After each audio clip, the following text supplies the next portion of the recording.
Bonjour à tous, bienvenue dans Cult and Click, je suis Ker et on est là aujourd'hui pour parler de The Walking Dead et de la très grosse info qui est tombée le 30 mai. Elle a été relayée par les plus gros sites américains spécialisés, c'est notamment Collider qui a balancé le morceau le premier. Andrew Lincoln alias Rick Grimes quitte The Walking Dead au cours de la saison 9. Donc ça va arriver très très vite, beaucoup de détails à vous donner dans cette vidéo. Andrew Lincoln n'est pas le seul à quitter la série, on a confirmation également du départ de Lauren Cohan qui jouait donc le personnage de Maggie et qui joue encore le personnage de Maggie et qui partira au cours de cette saison 9. Et puis il y a de fortes chances également qu'un autre personnage majeur de la série aille voir ailleurs si elle y est, c'est Danai Gurira alias Michonne. Ça fait donc 3 départs majeurs. Dans cette vidéo, je vais vous donner toutes les infos concernant ces départs. On verra également si la série The Walking Dead, enfin on réfléchira sur le fait que The Walking Dead puisse ou non se relever de ces départs. On verra que Norman Reedus va avoir les clés du camion. En fin de vidéo, je ferai mes petites théories sur comment va se passer le départ de ces personnages. On y va tout de suite avec le générique. Non, je déconne, il n'y a pas de générique. Donc on commence par les infos. Alors Collider, 30 mai. Alors en France, on était en plein orage, c'était horrible. Et là, boum, Twitter s'enflamme aux États-Unis. Andrew Lincoln s'en va de The Walking Dead. Les sites américains sont bien informés puisqu'ils ont réussi à choper le contrat de l'acteur pour la saison 9 et il n'y apparaît sur ce contrat que dans 6 épisodes uniquement. Donc je vous expliquerai un peu comment je vois les choses après. 6 épisodes c'est peu et c'est le même nombre pour Lauren Cohan qui joue donc Maggie. Alors pour Maggie, on le savait. Elle joue dans une série qui s'appelle Whiskey machin chose, donc j'ai oublié le nom, qui sera diffusée prochainement sur ABC.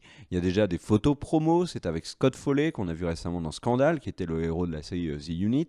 Donc Lauren Cohan change vraiment totalement d'air et passe sur une nouvelle série et elle s'engage de plus en plus également dans le cinéma puisque au courant vers la fin d'été elle sortira un film notamment avec Mark Wahlberg. Donc voilà, Lauren Cohan tourne la page, on le savait et c'est d'ailleurs assez étonnant quand on regarde la saison précédente, fin de saison 8, c'est qu'il y a une énorme ouverture sur un possible conflit entre les héros de la série qui sont justement les héros qui vont partir. Pour Andrew Lincoln, il y avait eu des rumeurs au cours de la saison 8 qui disaient qu'il en avait marre et que on pouvait envisager une mort brutale de Rick au cours de la saison 8. Dans la deuxième moitié de saison. Ça ne s'est pas passé, comme vous avez pu l'attester. Ah oui, d'ailleurs, j'ai oublié de préciser, cette vidéo spoil. Hein. Je pense que maintenant vous avez compris. Donc Andrew Lincoln est resté jusqu'à la fin de la saison 8 et les négociations pour la saison 9 ont été compliquées pour à peu près tous les gros acteurs de la série, que ce soit Andrew Lincoln, Norman Reedus ou Lauren Cohan. Donc Lauren Cohan, c'était à juste titre et agacée d'avoir un salaire ridicule comparé à Andrew Lincoln et Norman Reedus. Elle avait précisé qu'elle était moins présente à l'écran, donc il était légitime qu'elle ait un salaire plus faible, mais l'écart de salaire était anormal, donc elle avait demandé à être mieux payée pour les épisodes où elle serait présente. On peut penser qu'elle a eu gain de cause puisqu'elle a re-signé donc pour la saison 9. Pour Andrew Lincoln, il n'y avait pas de vent particulier de départ. Le truc, c'est que l'année dernière, donc Kai Chandler, qui est l'acteur qui joue Carl, avait expliqué que Andrew Lincoln en avait marre de la situation, de sa situation personnelle liée à The Walking Dead. Pourquoi ? Parce qu'en fait, il part pendant des mois et des mois très loin de son domicile et donc très loin de sa famille pour tourner The Walking Dead et qui fait ça depuis de nombreuses années maintenant et que ça commençait à l'agacer. Et un autre élément à prendre en considération, c'est qu'Andrew Lincoln, avant d'être enfermé dans le rôle de Rick, parce que là il y est très clairement emmuré dans ce rôle-là, Andrew Lincoln, eh ben, c'était un acteur qui était prometteur, qu'on avait vu notamment dans Love Actually. Il a brisé de nombreux cœurs dans Love Actually, notamment celui de Keira Knightley. Mais depuis, plus rien, plus d'Andrew Lincoln au cinéma, c'était devenu le Rick Grimes et basta de la série phénomène The Walking Dead. Donc c'est dans les faits pas si surprenant que ça que Andrew Lincoln ait envie d'aller voir ailleurs, d'autant plus que la série connaît vraiment une crise, hein, on peut pas le nier, une énorme baisse d'audience, une baisse d'intérêt aussi, beaucoup de critiques négatives, un personnage qui évolue assez peu et pas forcément dans le bon sens. Donc je pense que pour Andrew Lincoln c'est pas une mauvaise chose d'arrêter son aventure avec The Walking Dead. Il va profiter davantage de sa famille, puis il ira sur des projets ciné ou peut-être séries qui l'intéresseront plus, avec un défi énorme, c'est bien évidemment de faire oublier qu'il n'est pas Rick, mais qu'il est bel et bien Andrew Lincoln. Il y a beaucoup d'acteurs qui ne se relèvent pas vraiment d'un rôle majeur. Allez dire ça, Elijah Wood, qui a été Frodon. Donc voilà pour Andrew Lincoln. Lauren Cohan, c'est déjà évoqué. Bon, voilà, moi je suis pas inquiet pour elle pour la suite. Arrivons maintenant sur Danai Gurira. Alors, on l'avait pas vu dans d'autres choses que The Walking Dead, donc elle joue Michonne. Sauf que cette année, cette excellente actrice, elle est à l'affiche de Black Panther, donc elle joue Okoye, 1,3 milliard au box-office, et de Infinity War, où elle a un rôle, où elle s'en sort très bien dans Infinity War. Elle a un rôle qui est quand même assez développé. Enfin, elle est dans les personnages secondaires, mais elle est beaucoup moins secondaire que Shuri, par exemple, ou d'autres personnages du film. Et, euh, et du coup, elle a forcément marqué les esprits, Danai Gurira, et elle a plus qu'intérêt d'en profiter maintenant et d'arrêter The Walking Dead. Donc le départ de Michonne me paraîtrait cohérent. Après, la prod peut aussi décider d'arrêter son contrat. Andrew Lincoln partant, le faire partir avec Michonne permettrait à la série de faire un départ moins brutal que ce qu'on peut imaginer. Alors les autres infos, c'est que le grand vainqueur de ces départs, c'est Norman Reedus, l'acteur qui joue Daryl Nixon, qui a eu ces dernières saisons, on va dire, un parcours dans la série assez compliqué, chaotique, diront certains. Daryl est passé de personnage absolument idolâtré de la série à, j'ai envie de dire, une bonne tête à claque. Avec dans la saison passée des moments où on s'est vraiment demandé ce que faisait Daryl. Et quand il n'était pas à l'écran, franchement, je sais pas vous, mais moi, il m'a pas du tout manqué. Le Daryl des derniers épisodes n'était pas un Daryl qu'on avait spécialement envie de voir. Et Norman Reedus va récupérer donc le lead de la série. Alors, il y a des rumeurs qui disent qu'il a re-signé pour 20 millions. Alors, est-ce que c'est par saison, ce qui serait énorme, hein. Franchement, 20 millions par saison, ça fait plus d'1 million de dollars par épisode. Ça serait surprenant, surtout pour AMC. Mais en tout cas, Norman Reedus se met bien financièrement, on est content pour lui, et il va donc avoir le rôle principal de la série. Ça va tout changer. Imaginez The Walking Dead dirigé par Daryl.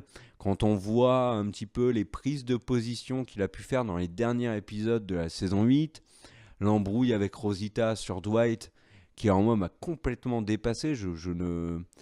Alors c'est pas Rosita d'ailleurs, c'est Tara, pardon. Tara qui, elle, pardonnait à Dwight parce qu'il avait prouvé que là, il essayait de réparer un peu les choses. Et Daryl, qui avait pas de raison particulière d'en vouloir autant à Dwight, en voulait encore plus qu'à Tara. Enfin, il y avait beaucoup de choses dans le personnage de Daryl qui m'ont beaucoup échappé dans cette fin de saison 8. Donc bon, voilà, on a Daryl qui va devenir le patron de la série. À mon avis, alors là, ça a été évoqué comme ça dans la presse, et les sources sont sûres, hein, c'est pas des rumeurs en bois.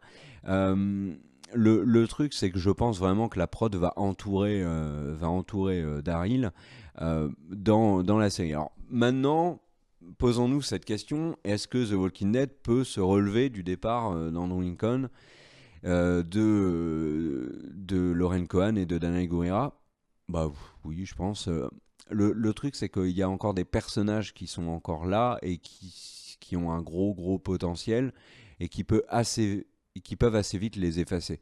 Alors Rick est un personnage extrêmement important. Il porte la série à bout de bras depuis plusieurs saisons. C'est lui et Carol et Daryl qui ont permis de passer certains moments douloureux. On a eu des périodes creuses avec des épisodes vraiment relous, et on avait un Daryl plutôt rarement, mais surtout une Carol qui nous éclatait, et un Rick qui était toujours à la hauteur. Andrew Lincoln est un très bon acteur et il l'a prouvé à de nombreuses reprises, y compris dans la saison 8. Donc faire sans Rick, ça va être compliqué, mais c'est faisable. C'est faisable comment ? Je pense que c'est justement, s'ils veulent vraiment, leur trip, c'est de mettre Norman Reedus au milieu parce que c'est le personnage, et puis c'est l'acteur qui commence à être un peu presque l'acteur le plus connu de la série maintenant. Si on l'entoure bien, ça peut passer. Et quand je dis on l'entoure bien, c'est que je pense qu'il y a un personnage qui va être à côté de Daryl, qui va tranquillement, petit à petit, lui mettre des taquets pour qu'il aille voir ailleurs s'il y est aussi. C'est bien évidemment le personnage de Negan, qui est de loin le personnage le plus intéressant, le personnage le plus médiatique. Il est incarné par un acteur qui est un excellent acteur, qui est un de mes acteurs préférés, et ça depuis longtemps, bien avant The Walking Dead. C'est Jeffrey Dean Morgan, le comédien de Watchmen. C'est le Donny Duquette de Grey's Anatomy. Il fallait que je place Grey's Anatomy, désolé. Et donc, je pense que Negan peut vraiment, vraiment grossir dans la série, au même titre un petit peu que ce que l'on voit un petit peu dans les comics. Sans vous spoiler les comics, on peut très bien imaginer que Rick, c'est Daryl, puisque Daryl n'existe pas dans les comics. Donc Daryl devient le Rick des comics, et Negan reste le Negan des comics. Et là, la série, franchement, tiendrait avec de nouveaux méchants qui vont arriver et qui vont beaucoup faire parler. Donc voilà.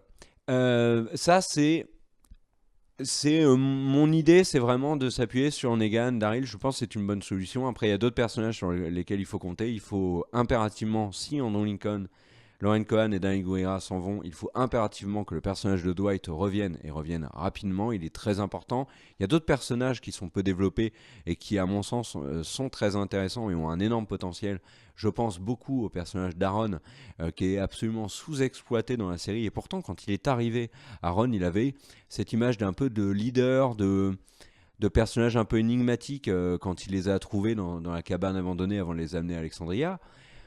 Il pourrait retrouver ce statut-là, Aaron, même si la fin de saison 8, bon, ils l'ont complètement effacé, le pauvre.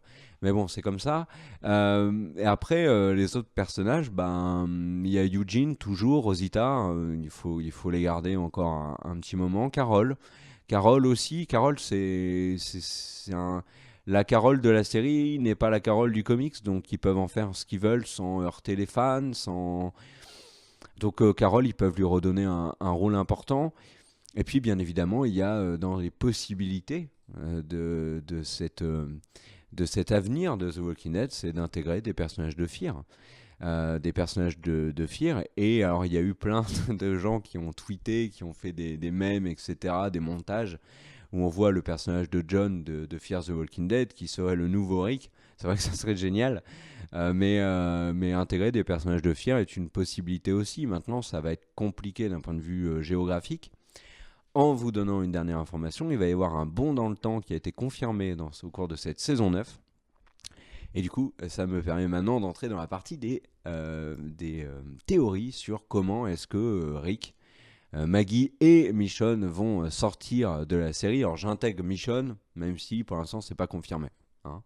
Et je terminerai ces théories. Donc là, je vais pas spoiler le comics, promis. Par contre, je spoilerai le comics à la fin, mais je vous préviendrai. Parce qu'il y a un petit élément du comics qui est intéressant à évoquer. Mais si vous ne voulez pas savoir, je vous préviendrai, il n'y a aucun problème. Alors ma théorie la plus évidente sur le départ de ces personnages, c'est bien évidemment lié à leur conflit. Rappelons simplement que Maggie a extrêmement mal vécu le fait que Rick et Michonne laissent la vie sauve à Negan. Alors, il lui a laissé la vie sauve en lui tranchant la gorge. Je trouve que en manière voilà, de laisser la vie sauve à quelqu'un, il y a plus simple, genre une petite tape sur l'épaule, mon gars, tu vas vivre. C'est quand même plus simple qu'un bon coup de cutter dans la carotide. Mais enfin, bon, bref, il lui a laissé la vie sauve. Et ça, Maggie n'a pas aimé, comme vous avez pu le constater dans la dernière scène de cette saison. Enfin, quasiment la dernière scène. On a donc Maggie qui est avec Daryl et avec Jesus. Et qui dit, voilà, il faut aller faire la peau à Negan, quitte à passer sur le corps de Rick et de Michonne. Tant pis, Rick et Michonne les ont trahis. On peut envisager qu'il va y avoir, au cours de cette première moitié de saison 9, une montée en puissance du conflit. Et si l'information des 6 épisodes se confirme, voilà comment je vois la prochaine saison 9. Tout va se passer dans la première moitié de saison, à mon avis. Parce que ça serait vraiment bizarre que ça se déroule à un autre moment, même si on voit avec Fear qu'ils peuvent faire des choses extrêmement curieuses et que ça passe. Hein. La nouvelle saison de Fear the Walking Dead est très bien. Le truc, c'est donc, il y a 6 épisodes. Une moitié de saison, c'est 8. Mais on a l'habitude dans The Walking Dead que certains acteurs ne soient pas à l'affiche dans certains épisodes. Pas de problème. On aurait donc Rick, Maggie et Michonne qui seraient à l'écran dans 6 des 8 épisodes. 2 épisodes qui sont sur d'autres personnages. On peut imaginer un épisode sur Negan, un épisode sur les Amazones, un épisode sur Jadis, un épisode sur qui vous voulez. Voilà. Et dans les 6 épisodes, petit à petit, le conflit monte. À la fin de la saison, il y a affrontement. On peut imaginer que Maggie va essayer de zigouiller Negan. Il peut y avoir un drame. Alors, il y a plusieurs possibilités. Maggie tue Rick par accident. Rick tue Maggie par accident. Maggie, Rick s'affrontent. Ça, c'est la théorie que je préfère. Ils s'affrontent. Ils ne se tuent pas mutuellement. Mais par contre, il y a une prise de conscience des uns et des autres qu'ils sont allés trop loin et ils s'en vont. Ça, c'est vraiment ma théorie. C'est Maggie s'en va. Le vrai problème de tuer Maggie aujourd'hui, c'est qu'elle est enceinte. Et The Walking Dead a déjà tué une femme enceinte. Alors le bébé est né, donc c'est Judith, mais ils ont quand même tué la femme de Rick, donc j'ai complètement oublié le nom, je suis désolé. Et comment elle s'appelait celle-là? Si tu peux m'aider, Oupi à la réalisation, Oupi, notre réalisateur qui était aussi rédacteur dans JV Le Mag, Super Magazine. Et donc, Maggie est enceinte, c'est compliqué vraiment de la tuer, ça risque de pas passer auprès du public. Déjà que la saison dernière, on a eu la mort de Carl. Là, Maggie qui fait partie des derniers personnages vraiment qui étaient là presque au début. Hein. Maggie est arrivée dans la saison 2, donc ils vont pas, ils vont pas je les vois mal la tuer enceinte, quoi. Donc là, je bafouille un peu, mais c'est parce que je fais mes théories en même temps, hein, je précise. Rick, le tuer, ça me paraît complètement improbable, surtout qu'ils ont une porte de sortie absolument merveilleuse, qui est donc le conflit Maggie contre Rick et Michonne. Ça va trop loin. On peut imaginer qu'un personnage meurt, je sais pas lequel, aucun des trois en tout cas. Et là, Maggie dit non, c'est allé trop loin, elle s'en va. Elle quitte la communauté, Rick et Michonne font la même, mais ils partent ensemble. Et donc là, on a un espèce de happy end en fin de mid-season. Enfin, dans le mid-season, on a donc Rick et Michonne qui sont amoureux et qui s'en vont essayer d'oublier cette longue et très lente épreuve qui a été leur parcours depuis l'apocalypse, essayer de refaire leur vie ailleurs. Et puis pour Maggie, un peu la même chose. Le truc qui est bancal dans ma théorie, c'est que elle partira avec qui, Maggie? Ressus peut-être? Je vois pas une femme enceinte partir toute seule. Donc, même si la théorie que je préfère, c'est ils se quittent mauvais amis mais vivants, je crains quand même qu'il y ait un personnage majeur qui meurt. Et la logique voudrait que ce soit Maggie, même si elle est enceinte. Le truc avec Maggie, ce qu'il faut pas oublier, c'est qu'elle lance une nouvelle série qui potentiellement ne va pas marcher. Hein. Ça arrive très souvent aux États-Unis que les séries ne marchent pas. Elle pourrait être annulée très vite et Lauren Cohan pourrait être de nouveau disponible pour la série. Et c'est un personnage majeur. Donc si AMC est patient, ne tue pas son personnage, le met en retrait pendant 1 ou 2 saisons, puis la récupère et la réintègre dans la série, c'est tout à fait jouable. Donc là, au niveau des théories, c'est un peu le flou, je vous cache pas. Mais voilà, pour moi, le truc qui me paraît assez évident aujourd'hui, par contre, je peux complètement me planter, c'est on a le verdict au mid-season et on les voit donc dans les 6 des 8 épisodes de la première moitié, avec un conflit qui va petit à petit monter, mais je sens pas du tout le conflit en arriver à des situations incroyables, parce que la série ne pourra pas gérer les fans s'ils opposent complètement Maggie à Rick, avec Daryl qui est au milieu, Michonne aussi. Enfin, c'est les piliers de la série. S'ils se tapent tous dessus et tombent les uns après les autres, la série The Walking Dead se casse la gueule. Donc ça, c'est le problème. Maintenant, je vais passer au tout dernier point qui concerne le comics. Donc, si vous n'avez pas envie de savoir, merci à tous d'avoir suivi la vidéo. On vous rappelle qu'on a ouvert un Tipeee si vous voulez soutenir l'aventure Cult & Click. Et vous pouvez nous suivre bien évidemment sur les réseaux sociaux. Hein. Tout est Cult & Click sur les réseaux sociaux. C'est simple à trouver. Et puis bien évidemment le petit pouce vers le haut, le partage si vous avez envie. Et maintenant, si vous êtes encore là, c'est que vous avez envie de savoir le petit point sur le comics. Dans le comics, les chuchoteurs arrivent. Alors, bon, je ne vais pas vous parler diablement des chuchoteurs, juste parce que moi, en fait, j'ai feuilleté les comics, hein, j'en suis pas là dans les comics, mais bon, je suis quand même tombé sur un des trucs que font les chuchoteurs, c'est choper vous êtes prévenus, hein, c'est du spoil, hein. C'est choper donc des personnages que l'on connaît bien et les décapiter, parmi eux Rosita et Ezekiel. Et si en fait la mi-saison se terminait par les chuchoteurs qui chopent Rick et qui le décapitent. Et on retrouve Rick sur une pique. Euh, Ça me paraît, c'est plausible. Ça me paraît quand même peu probable. Je vois mal AMC et la prod gérer le départ de Rick de cette manière, parce que là, ça risque de vraiment, vraiment heurter de très, très nombreux fans qui ont déjà été, pour beaucoup, très déçus du sort réservé à Abraham et Glenn. Alors, moi, je suis d'accord avec vous qu'on est dans un monde post-apocalyptique où absolument tout le monde est cruel avec tout le monde. Donc, que Rick finisse décapité ne me pose pas de problème dans les faits. C'est cohérent avec l'univers. Mais pour le grand public, et il y a un vrai grand public qui suit The Walking Dead, il faut faire attention, ça risque de pas passer. Donc la théorie, qui est une théorie hein, qui circule, sur le fait qu'en fait Rick, par exemple, pourrait remplacer Rosita sur les pics des chuchoteurs, ça j'y crois pas trop. Maintenant, plus globalement, rien que les pics des chuchoteurs, j'y crois pas non plus. En tout cas, cette scène-là devrait arriver, ok, mais pas avec des personnages aussi majeurs, parce que ça suivrait de trop près le départ de Rick, Maggie et Michonne. Et alors, si derrière la série doit en plus se passer de Rosita et d'Ezekiel, alors que dans les faits, on n'a pas eu énormément de nouveaux personnages qui sont arrivés à renforcer les rangs de la série, je sens que ça va être un petit peu délicat à gérer tout ça. Voilà, c'était toutes les infos sur le départ d'Andrew Lincoln de la série. J'espère que la vidéo vous a plu. J'avais pas de notes, donc j'espère que j'ai pas trop bafouillé et postillonné partout. Merci en tout cas d'avoir suivi ce monologue. Des bisous et à bientôt sur la chaîne. Ciao!